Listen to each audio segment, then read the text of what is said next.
என் இனிய தமிழ் நண்பர்களுக்கு புரிசேரா சுந்தரின் அன்பான வணக்கங்கள்.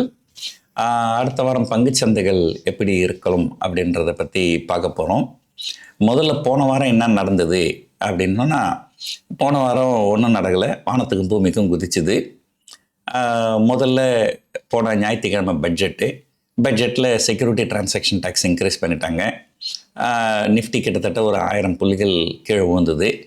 அங்கேருந்து 2 நாள் கழிச்சு இந்தியாவுக்கும் அமெரிக்காவுக்கும் வர்த்தக ஒப்பந்தம் அப்படின்னு வழக்கம் போல் ட்ரம்ப் அனௌன்ஸ் பண்ணார். இந்தியா பாகிஸ்தான் சீஸ்ஃபயராக இருந்தாலும் அவர் தான் அனௌன்ஸ் பண்ணுவார். இந்தியா யூஎஸ் ட்ரேட் டீல்னாலும் அவர் தான் அனௌன்ஸ் பண்ணுவார். இன்னொரு பக்கம் அமைதியாக தான் இருக்கணும். இதுதான் ட்ரம்ப்புடைய ரூலு. அவர் அனௌன்ஸ் பண்ணார். உடனே பார்த்திங்கன்னா கிஃப்ட் நிஃப்டி 2000 புள்ளிகள் ஏறுச்சு. அதுக்கப்புறம் இங்கே மார்க்கெட் ஆரம்பித்த உடனே அந்த E4 எல்லாம் கொஞ்சம் டை டவுன் ஆகிட்டு ஓரளவுக்கு ஒரு 1000 புள்ளிகள் அப்படிங்கிற அளவுக்கு க்ளோஸ் ஆச்சு. அதாவது 1000 புள்ளிகள் இறங்கி 2000 புள்ளிகள் ஏறி 1000 புள்ளிகள் இறங்கி கிட்டத்தட்ட 4000 புள்ளிகள். 4000 புள்ளிகள்னு பார்த்திங்கன்னா கிட்டத்தட்ட அது ஒரு கிட்டத்தட்ட 15-16% மூவ் நிஃப்டியில். அது எத்தனை நாளில்? 3 நாளில். இப்படி தான் பங்குச்சந்தைகள் ட்ரேடர்ஸை அழிச்சிரும். இன்வெஸ்டர்ஸ்க்கு ஒன்றும் பயம் கிடையாது. இறங்கினாலும் கவலை இல்லை, ஏறினாலும் கவலை இல்லை. அவங்க எப்போ விற்கணுமோ அப்போ தான் பார்ப்பாங்க. பட் வர்த்தகர்களுக்கு இந்த ஏற்ற இறக்கங்கள் பெரிய பிரச்சனை. அது கூட மார்க்கெட் ஆரம்பிச்சுட்டு மேலே போனாலும் கீழே வந்தாலும் ஏதாவது அட்ஜஸ்ட் பண்ணலாம். But gap up gap down போது ரொம்ப கஷ்டம். ஸோ இது தான் போன வாரம் நடந்தது. அதுக்கப்புறம் உலக சந்தைகள், அமெரிக்க பங்கு சந்தைகள் கொஞ்சம் அபரிதமாக இறங்குச்சு. ஆந்த்ரோபிக் அப்படின்ற நிறுவனம் உள்ளே ஆர்டிஃபிஷியல் இன்டெலிஜென்ஸை கொண்டு எல்லா ஐடி பிளேயரையும் கலைச்சி விட்டுடும் அப்படின்னு சொல்லிட்டு கிட்டத்தட்ட போன வாரம் பார்த்திங்கன்னா டிசிஎஸ் திரும்ப 3000 ரூபாய் கீழே வந்துடுச்சு. அது 4500 போச்சு. 4500 ரூபாயிலிருந்து 3000க்கு கீழே வந்தது. நானே ஏற்கனவே ஒரு சில இன்டர்வியூவில் சொல்லியிருக்கிறேன், அது 3000 புட்டை மாதம் செல் பண்ணிடுவாங்கன்னு. ஸோ மாதம் 3000 புட்டை செல் பண்ணிடுவாங்க, மாதம் ப்ராஃபிட் பண்ணாங்க. இந்த மாதம் லாஸில் இருப்பாங்க. அஃப்கோர்ஸ் நான் சொன்னது என்னென்னா, அது இந்த மாதம் கடைசியில் 3000க்கு கீழே க்ளோஸ் ஆச்சுன்னா டெலிவரி எடுத்துக்கலாம். அது ஒரு நல்ல பங்கு. டிசிஎஸ் டாடா குரூப்பினுடைய கேஷ் கோவு. அதை ஏதோ ஒரு காலகட்டத்தில் ரொம்ப இறங்கிச்சுன்னா டாடா சன்ஸே அதை வாங்க ஆரம்பிப்பாங்க. ஸோ அதனால் அது ஒரு பெரிய இதில்லை. ஆனால் இந்த லெவலில் ஐடி ஸ்டாக்ஸ் நீங்கள் கான்ட்ரா இன்வெஸ்டராக இருந்தாலோ அல்லது நீண்ட கால அடிப்படையில் முதலீடு பண்ணனாலோ கொஞ்சம் கொஞ்சமாக வாங்க ஆரம்பிக்கலாம். ஏன்னா அது ஒரு ஓரளவுக்கு நல்ல அதீதமாக 35%, 40%ன்ற அளவுக்கு ஐடி துறை பங்குகள் இறங்கி இருக்குது. பட் அதே சில மிட் கேப் ஸ்மால் கேப்லாம் பார்த்திங்கன்னா 50%, 60%லாம் நிறைய இறங்கி இருக்குது.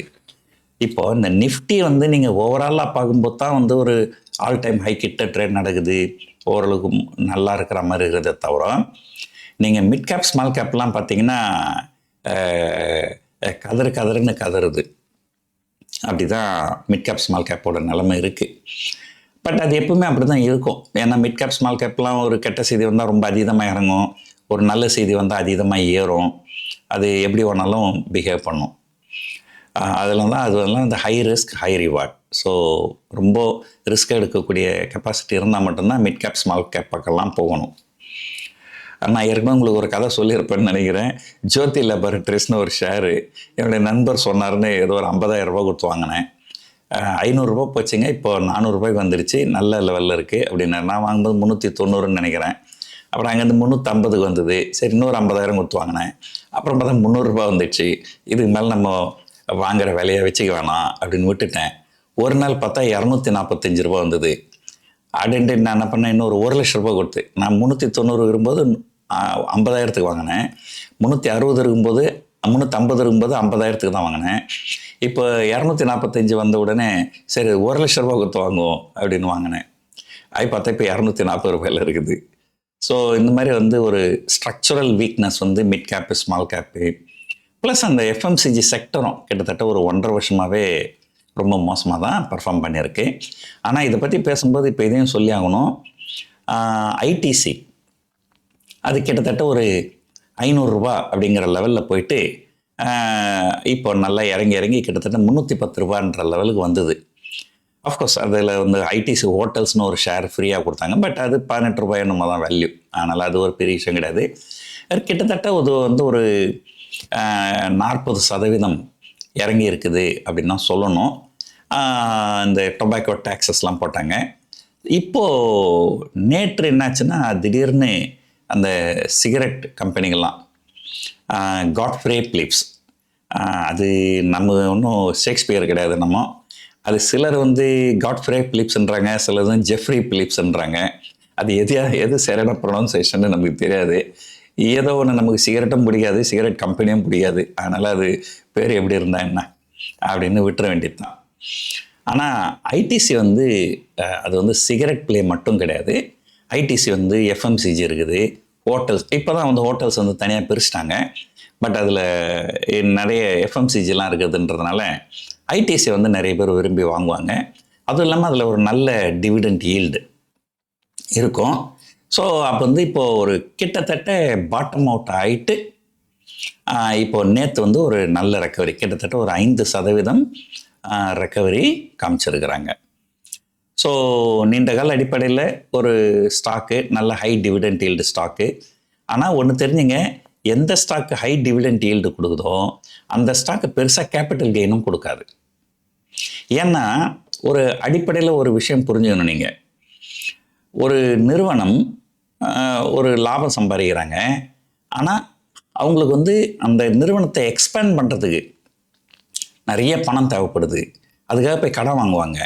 அப்படி இருக்கும்போது இந்த லாபத்தை எதுக்கு ஷேர் ஹோல்டர்ஸ் கொடுப்பாங்க? இந்த லாபத்தையும் திரும்ப வந்து அந்த பிஸ்னஸ் எக்ஸ்பென்ஷனுக்கு பயன்படுத்துவாங்க. ஆனால் ஒரு நிறுவனத்துக்கு பிஸ்னஸ் எக்ஸ்பென்ஷனுக்கு வாய்ப்பு இல்லை அப்படின்னா, அப்போ இந்த பணத்தை வச்சு நம்ம என்ன பண்ண போகிறோம், இதை நம்ம ஷேர் ஹோல்டர்ஸ்க்கு கொடுத்துருவோம் அப்படின்னு கொடுத்துருவாங்க.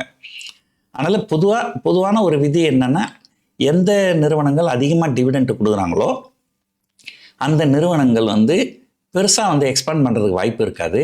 அதனால் பெருசாக அவங்களுடைய ஷேர் விலை ஏறுறதுக்கு வாய்ப்பு இருக்காது. பட் அதேமாரி நீங்கள் வாங்க வேண்டிய நேரம், நான் பவர் ஃபைனான்ஸ் கார்பரேஷன், ஆர்இசி, இதை பற்றிலாம் ஒரு 5 வருஷத்துக்கு முன்னாடி பேசியிருக்கிறேன். அதெல்லாம் அப்போ வந்து ஃபிக்ஸட் டெபாசிட்டை விட அதிகமான ரிட்டர்ன் வந்தது டிவிடெண்ட்டில்.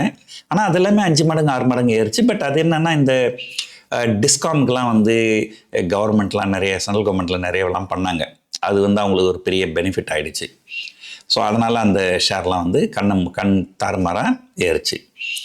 ஸோ இது வந்து ஒரு பொதுவான விதி தான். பட் விதிவிலக்கு அப்படிங்கிறது இருக்கும், அதையும் புரிஞ்சுக்கணும். ஸோ மற்றபடி எதுக்காக இந்த மாதிரி ஸ்டாக்ஸ்லாம் விரும்புகிறாங்கன்னா, ஹை டிவிடெண்ட் ஈல்டு ஸ்டாக் வந்து பெருசாக லாபம் கொடுக்காது, அதே நேரத்தில் பெருசாக நஷ்டமும் கொடுக்காது. த மார்ஜின் ஆஃப் சேஃப்டி அப்படின்னு சொல்லுவாங்க. ஆனால் பல நேரங்களில் அதுவும் வந்து விதி தான், அதுக்கும் விதிவிலக்கு உண்டு. அந்த விதிவிலக்கு தான் ஐடிசி. அது கிட்டத்தட்ட 400 ரூபாய் 410 ரூபாயில் ரொம்ப நாளாக ட்ரெண்ட் நடந்துன்னு இருந்தது. திடீர்னு வந்து டொபாக்கோவுக்கு டேக்ஸ் இன்க்ரீஸ் பண்ணுறோன்னு சொன்ன உடனே அது வந்து பெரிய லெவலில் 400லேருந்து கிட்டத்தட்ட 300ன்ற லெவலுக்கு வந்துடுச்சு. ஸோ அது வந்து பார்க்கலாம். ஸோ டிசிஎஸ்ஸு, ஐடிசி இது எல்லாமே நல்ல மிகப்பெரிய லெவலில் கீழே விழுந்துருக்குது. இன்ஃபோசிஸ் கூட சொன்னேன். இப்போதான் எல்லா ஐடி ஸ்டாக்ஸுமே நல்லா தான் விழுந்துருக்குது. இப்போதைக்கு ஒரு நல்ல ஒரு மொமெண்டம், ஒரு பாசிட்டிவ் மொமெண்டமில் இருக்கிற ஸ்டாக்ஸ்னு பார்த்திங்கன்னா, ஒன்று பேங்கிங் ஸ்டாக்ஸு, இன்னொன்று வந்து ஆட்டோமொபைல். இது 2 தான் இப்போதைக்கு ஓரளவுக்கு நல்ல புல் மோட்டில் இருக்குது அப்படின்னு சொல்லலாம். ரொம்ப பேரிஷாக இருக்கிறதுன்னு பார்த்திங்கன்னா, ரியல் எஸ்டேட் ரொம்ப பேரிஷாக இருக்குது. அது எதனாலன்னு தெரில. ரியல் எஸ்டேட் ஸ்டாக்லாம் நல்லா ஒரு அளவுக்கு அதிகமாக இறங்கி இருக்குது. மற்றபடி எஃப்எம்சிஜி, ஐடி இதெல்லாம் வந்து ஒரு லோவர் லெவலில் ஸ்ட்ரகிள் ஆகுது. பட் அது பாட்டம் அவுட் ஆகிறதுக்கு உண்டான வாய்ப்புகள் நிறைய இருக்கும் அப்படின்னு தோணுது. ஸோ இதெல்லாம் வந்து ஸ்டாக் சம்மந்தப்பட்ட விஷயங்கள். மற்றபடி பங்கு சந்தையை பொறுத்த வரைக்கும் நான் போன வாரம் ஏற்கனவே சொல்லியிருந்தேன், இந்த பாக்ஸ் தியரின்னு ஒன்று இருக்குது. அதுபடி வந்து 25,500லேருந்து 26,000 வரைக்கும் நிஃப்டி வந்து வர்த்தகம் நடைபெறுவதற்கு வாய்ப்புகள் நிறைய இருக்குது அடுத்த ஒரு வாரத்துக்கு. டெக்னிக்கலாக நிஃப்டி வந்து 25,900க்கு மேலே க்ளோஸ் ஆச்சுனால் டெக்னிக்கலாக வந்து நிஃப்டி வந்து புல்லிஷ் ஆகுது, லாங் ஆகுது. ஸோ அது வந்து ஒன்று. ஆனால் பார்த்திங்கன்னா அந்த 25,900 பாருங்கள், அந்த Indo US trade deal announcement வந்தப்போ காலையில் 10-15 நிமிஷத்துக்கு ஒரு பெரிய ஹங்காமா, ஒரு வாலட்டிலிட்டி உள்ள பெரிய கேப் அப்லாம் இருந்தது. அதுக்கப்புறம் சோல்டின்ட்டு அதுக்கப்புறம் அன்றைக்கி மத்தியானம் 1:30 மணிலேருந்து பார்த்தீங்கன்னா அந்த 25,900ன்றது ஒரு பெரிய ரெசிஸ்டன்ஸாக தான் இருந்துட்டுருக்கு. இன்ஃபேக்ட் நிஃப்டி ஃபியூச்சரே பார்த்தீங்கன்னா அன்னைக்கு அந்த யூஎஸ் டீல் வந்த அன்னைக்கு 25,800லேருந்து 25,900 வரைக்கும் தான், அந்த 100 பாயிண்டில் தான் 1:30 மணிலேருந்து 3:30 மணி வரைக்கும் ட்ரேட் நடந்தது. அதுக்கு மறுநாள் ஒரு சின்ன இன்க்ரீஸ் வந்து 25,910 போச்சு. இது நான் சொல்கிறது வந்து ஃபியூச்சர் ட்ரேட் நடந்தது. இப்போ சொல்கிறதெல்லாம் வந்து ஃபியூச்சரு. ஆனால் டெக்னிக்கலாக நிஃப்டி எப்போ லாங் ஆகுதுன்னா ஸ்பாட்டில் 25,900 மேலே க்ளோஸ் ஆகணும். அப்போனா ஃபியூச்சர் வந்து 25,950 அந்த மாதிரி இருக்கணும். அந்த ரெசிஸ்டன்ஸ் நல்லா இருந்தது. அதுக்கப்புறம் அமெரிக்க பங்குச்சந்தைகள் கொஞ்சம் இறங்கிச்சு. ஆந்த்ரோபிக்கு அதனால் ஐடி ஸ்டாக்ஸ் இறக்கி விட்டாங்க. ஒரே நாளில் டிசிஎஸ், இன்ஃபோசிஸ்லாம் 7%, 8% இறங்குச்சு. அதனாலாம் பார்த்தீங்கன்னா கொஞ்சம் இறங்கி 25,500 ஒரு சில புள்ளிகள் இறங்குச்சு. அதுக்கப்புறம் கொஞ்சம் ரெக்கவர் ஆகிடுச்சு. ஸோ அதனால் ஒட்டுமொத்தமாக அடுத்த வாரத்துக்கு என்னுடைய வியூ என்னென்னா 25,500 டவுன் சைடு, 26,000 அப் சைடு. என்னைக்கு நிஃப்டி வந்து 25,900க்கு மேலே க்ளோஸ் ஆகுதோ நிஃப்டி ஸ்பாட், அன்றைக்கி வந்து டெஃபினட்டாக வந்து மார்க்கெட்டு லாங் ஆகிடும். அது வந்து as per technical, sometime technical failure ஆகும், but most of the time technicals வந்து கரெக்டாக தான் இருக்கும். ப்ராபபிலிட்டி பார்த்திங்கன்னா மேலே போகிறதுக்கு தான் ப்ராபபிலிட்டி நிறைய இருக்குது, கீழே வர்றது ப்ராபபிலிட்டி கொஞ்சம் குறைவாக தான் இருக்குது. அப்படியே வந்தாலுமே அந்த 25,440 அது வந்து ஒரு மிகப்பெரிய சப்போர்ட்டாக இருக்கும். அது இந்த கேப் அப் சொல்லுவாங்க, கேப் ஃபில்லிங் எக்ஸசைஸ் சொல்லுவாங்க. அது ஒன்று இருக்குது. மற்றபடி பார்த்திங்கன்னா நிறைய பேர் நேற்று சோஷியல் மீடியாலலாம் பாருங்கள், மண்டே மார்க்கெட் பிளாஸ்ட் ஆக போகுது, வெள்ளிக்கிழமை இரவு வந்து இந்தியாவும் அமெரிக்காவும் ஜாயின்ட் ஸ்டேட்மெண்ட் விட்டுட்டாங்க. என்னத்தை விட்டாங்கன்னு அவங்கள தான் கேட்கணும். ஏன்னா முதல்ல வந்து சரி, இந்தியாவுக்கும் அமெரிக்காவுக்கும் ஒரு வர்த்தக ஒப்பந்தம் என்ன பண்ணணும், இதாம்பா டிராஃப்ட் பாருங்கள், இது உங்களுக்கு ஓகேவா, எங்களுக்கும் ஓகேவா, நம்ம 2 பேரும் ஒன்றா உட்காந்து அந்த அக்ரிமெண்ட்டை சைன் பண்ணோம். அதை பண்ணலை இவங்க இன்னைக்கு வரைக்கும். முதல்ல வந்து ட்ரம்ப் அனௌன்ஸ் பண்ணுறாரு. ஏன்னா எதுவாக இருந்தாலும் அவர் தான் முதல்ல அனௌன்ஸ் பண்ணுவார். இந்தியா பாகிஸ்தான் சண்டைக்கு சீஸ்ஃபயர் கூட அவர் அங்கே உட்காந்து தான் அனௌன்ஸ் பண்ணுவார். அந்த மாதிரி ட்ரேட் டீலை வந்து அவர் அனௌன்ஸ் பண்ணிட்டார்.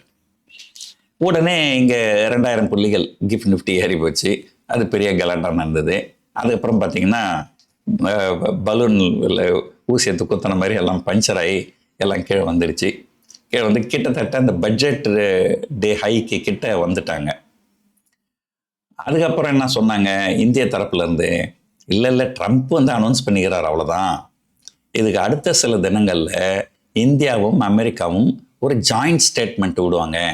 பாருங்க, இது அக்ரிமெண்ட் கிடையாது, இது ஜாயிண்ட் ஸ்டேட்மெண்ட். அதுக்கப்புறம் வந்து மார்ச் 2வது வாரத்தில் அந்த அக்ரிமெண்ட் சைன் பண்ணுவாங்க அப்படின்ற மாதிரி சொன்னாங்க. இப்போது என்ன நடந்ததுன்னா அந்த ஜாயிண்ட் ஸ்டேட்மெண்ட் அது வந்துருக்குது. அதுலேயாவது ஏதாவது தெளிவு இருக்குதா அப்படின்னு பார்த்தீங்கன்னா அதுவும் கிடையாது. அமெரிக்க தரப்பில் என்ன சொல்கிறாங்கன்னா, இந்தியா வந்து ரஷ்யா கிட்டேருந்து கச்சா எண்ணெய் வாங்கிறத நிறுத்துறதுக்கு ஒத்துக்கினாங்க. அதனால் நாங்கள் கூடுதலாக விதித்த 25% வரியை நீக்கிடுறோம். ஆனால் நாங்கள் தொடர்ந்து பார்த்துக்கினே இருப்போம். திரும்ப இவங்க ரஷ்யா கிட்டேருந்து கச்சா எண்ணெய் வாங்கினாங்கன்னா அந்த டேக்ஸை நாங்கள் திரும்ப கொண்டாந்துருவோம். இது என்ன பேச்சு? 2 நாடு ஒருத்தருக்கு ஒருத்தர் பேசிட்டீங்க. அவங்க வந்து இந்தியா வந்து ஒத்துக்கினாங்க. அப்போது ஒருவேளை இந்த விதியை மீறினால் இது என்ன, நம்ம ஸ்கூல் பையனா சார் எது சொன்னாலும் சரின்னு சொல்லிட்டு அந்த விதியை மீறதுக்கு அப்படிலாம் ஒன்றும் கிடையாது. அதே இந்திய தரப்புலேருந்து என்ன சொல்கிறாங்க, இன்னைக்கு வரைக்கும் இந்திய தரப்புலேருந்து ரஷ்யா கிட்டேருந்து நாங்கள் கச்சா எண்ணெய் வாங்க மாட்டோம் அப்படிங்கிற ஒரு வார்த்தை இன்னைக்கு வரைக்கும் வரல, ஒரு சென்டென்ஸ் இன்னைக்கு வரைக்கும் வரல. இப்போ பார்த்தீங்கன்னா காமர்ஸ் மினிஸ்டர் பியூஷ் கோயல் வந்து இந்தியாவுக்கு எனர்ஜி செக்யூரிட்டி முக்கியம் அப்படி இப்படின்னு பேசுகிறாங்க. ஸோ இது வந்து ஒரு மார்ச் மாதம் மிடில் அக்ரிமெண்ட் சைன் ஆனதுக்கு அப்புறம் தான் உங்களுக்கு ஏதாவது ஒரு தெளிவு கிடைக்குமே தவிர, அது வரைக்கும் இது ஒரு பெரிய இதுவாகிடுச்சு, அதனால் அப்படியே நாளைக்கு 1000 பாயிண்ட் 2000 பாயிண்ட் மேலே போயிடணும் அப்படிங்கிற அளவுக்குலாம் இதில் வந்து ஒன்றுமே கிடையாது. இன்னமும் அங்கே வந்து நிறைய இழுபறி இருக்குது. அது இழுபறி இருக்கிறதுன்றது வந்து ஒரு சாதாரணமான விஷயந்தான். ஏன்னா ரஷ்யா கிட்டேருந்து கச்சா எண்ணெய் தான் குறைவான விலையில் வாங்கி அதில் ஒரு 20% எத்தனால கலந்து அதை அதிகமான விலைக்கு விற்று அதில் தான் இவங்க நிறைய லாபம் சம்பாதிக்கிறாங்க. அதை எப்படி அவ்வளோ லேஸில் விட்டுருவாங்க? அதில் விடுறதுக்கு மனசு வரும்.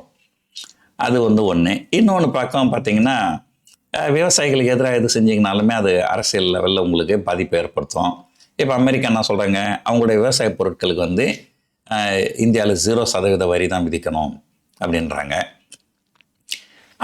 இது ரெண்டுமே வந்து ஒரு பெரிய சிக்கல் தான். ஸோ அதனால் வந்து அப்போ அதுவும் இல்லாமல் வந்து அந்த நியூஸ் ஒன்றும் புது நியூஸ் கிடையாது. அது போன செவ்வாய்க்கிழமை வந்துட்டு போன செவ்வாய்க்கிழமை மார்க்கெட் வந்து மிகப்பெரிய இல்லை, செவ்வாய்க்கிழமை புதன்கிழமை ஒரு மார்க்கெட் வந்து மிகப்பெரிய லெவலில் ஏற்றி எல்லா கலட்டாகவும் முடிஞ்சிடுச்சு. இப்போ திரும்ப வந்து ஜாயின்ட் ஸ்டேட்மெண்ட்டுக்காக பெருசாக இதுவாகணும்னா ஆகாது. எனக்கு தெரிஞ்ச நாளைக்கு ஒரு 200லேருந்து 300 புள்ளிகள் வரைக்கும் ஏறுறதுக்கு வாய்ப்புகள் இருக்குது. இது கூட வந்து பார்த்திங்கன்னா அந்த இண்டோ யூஎஸ் ஜாயின்ட் ஸ்டேட்மெண்ட்டுனாலன்னு சொல்ல முடியாது. வெள்ளிக்கிழமை பாருங்கள், வெள்ளிக்கிழமை வந்து அமெரிக்க பங்குச்சந்தையில் நாஸ்டாக்கு 4% ஏறி இருக்குது. டேஸ் லோலேருந்து டேஸ் ஹை வரைக்கும். டவ் ஜோன்ஸ் வந்து ஃப்ரெஷ் ஆல் டைம் ஹை. முதல் முறையாக டவ் ஜோன்ஸ் வந்து 50,000 தாண்டி க்ளோஸ் ஆகிருக்குது. S&P 500 3% இன்ட்ராடே லோலேருந்து ஹைக்கு ஏறி இருக்குது. கிரிப்டோ 60,000லேருந்து 70,000 போயிருக்கு. சில்வர் கோல்டு எல்லாமே மேலே போயிருக்கு. ஸோ ஒட்டுமொத்த இந்த ஆந்த்ரோபிக் ஃபியரில் போட்டு அடித்தாங்க. அது அப்பப்போ வந்து ஒரு செய்தி வரும். திடீர்னு ஒரு நாள் என்ன பண்ணாங்க, சைனாவில் வந்து டீப் சீக்னு ஒரு கம்பெனி இருக்குது. அந்த கம்பெனி வந்து ஒரு ஆர்டிஃபிஷியல் இன்டெலிஜென்ஸ் தயாரிக்கிறாங்க. அது வந்து அவங்க தயாரிக்கிறதுக்கு பெரிய பவர்ஃபுல் சிப்லாம் தேவையில்லை, சாதாரண சிப் வச்சு அவங்க தயாரிச்சிருவாங்க அப்படின்னு சொன்ன உடனே சிப் கம்பெனியெல்லாம் போட்டு அடித்தாங்க. தைவான் செமிகண்டக்டர், என்விடியா, ஏஎம்டி, அந்த மாதிரி நிறைய சிப் கம்பெனிஸ்லாம் போட்டு அடின்னு அடித்தாங்க. அந்த ஸ்டோரி முடிஞ்சுது. இப்போ திடீர்னு ஒரு புது கதை. ஆந்த்ரோபிக் அப்படின்னு ஒரு நிறுவனங்குது. அவங்க வந்து ஒரு ஆர்டிஃபிஷியல் இன்டெலிஜென்ஸை தயாரிச்சிருக்கிறாங்க. அந்த ஆர்டிஃபிஷியல் இன்டெலிஜென்ஸை வச்சு நம்ம வந்து வேலையெல்லாம் நம்மளை இப்போ நான் ஒரு நிறுவனம் நடத்துகிறேன்னா இப்போ 4 பேரை வேலைக்கு வச்சுக்கிறேன். இதுக்கு மேலே 4 பேர்லாம் வேலைக்கு வைக்க வேண்டியதில்லை. 3 பேரை வேலையை தூக்கிட்டு ஒரே ஒரு ஆளை மட்டும் வச்சுக்கின்னு மீதி 3-4 வேலையை வந்து இந்த ஆர்டிஃபிஷியல் இன்டெலிஜென்ஸ் செஞ்சிடும் அப்படின்னு கதையை விட்டு ஒரே நாளில் இன்ஃபோசிஸ் 9% இறங்கிச்சு.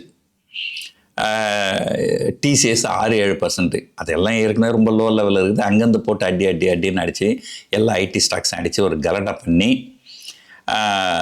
வெள்ளிக்கிழமை அங்கே வந்து அதாவது வியாழக்கிழமை மார்க்கெட் முடிஞ்சதுக்கப்புறம் அமேசான் ரிசல்ட் வந்து அது ஒரு 15% இறங்கி ஓரளவுக்கு ஒரு பாட்டம் அவுட் ஆகி அங்கேருந்து ஒரு பெரிய லெவலில் ஏற்றம் கண்டு வெள்ளிக்கிழமை இரவு நல்ல லெவலில் க்ளோஸ் ஆகிருக்கு. ஆனால் பார்த்திங்கன்னா இந்த இண்டோ யூஎஸ் ஜாயின்ட் இது வர்றதுக்கு முன்னாடியே பார்த்திங்கன்னா கிஃப்ட் நிஃப்டி கிட்டத்தட்ட 150-175 பாயிண்ட் ப்ளஸில் தான் இருந்தது. ஸோ அதனால் திரும்ப எனக்கு வந்து அந்த 25,900 கிட்ட போயிட்டு ஒரு ரெசிஸ்டன்ஸ் எடுக்கும் அப்படின்னு தோணுது. பார்ப்போம் அடுத்த வாரம் என்ன நடக்க போகுதுன்ட்டு. பட் முக்கியமான செய்திகள் ஒன்றும் கிடையாது. அடுத்த வியாழக்கிழமை நம்ம இன்ஃப்ளேஷன் டேட்டா இருக்குது. பட் நம்ம மார்க்கெட்டு வந்து இன்ஃப்ளேஷன் டேட்டாக்கெல்லாம் வந்து ரியாக்ட் பண்ணாது. அது எதுக்குன்னு சொன்னால் பெரிய வம்பாயிடும். ஏன்னா இந்தியாவில் நிறைய பேர் அந்த டேட்டாவை நம்புறது கிடையாது. ஆனால் அமெரிக்காவில் அப்படி கிடையாது. ஒரு டேட்டா வந்தால் உடனடியாக மார்க்கெட் வந்து பெரிய லெவலில் ரியாக்ட் ஆகும். ஸோ ஒட்டுமொத்தத்தில் மார்க்கெட் வந்து ஒரு கன்சாலிடேஷன் மோடில் தான் இருக்குது. அந்த கன்சாலிடேஷன் 25,500 to 26,000. டெக்னிக்கலாக 25,900 மேலே க்ளோஸ் ஆச்சுன்னா மார்க்கெட் லாங் ஆகுது. Probability of breaking out is high, then probability of breaking down. So இதெல்லாம் தான் இந்த வாரத்தினுடைய ஒட்டுமொத்த சம்மரி. பார்ப்போம் அடுத்த வாரம் என்ன நடக்க போகுதுன்ட்டு. இந்த வீடியோ உங்களுக்கு பிடிச்சிருக்கும்னு நினைக்கிறேன். இவ்வளோ நேரம் பொறுமையாக பார்த்ததுக்கு நன்றி, வணக்கம்.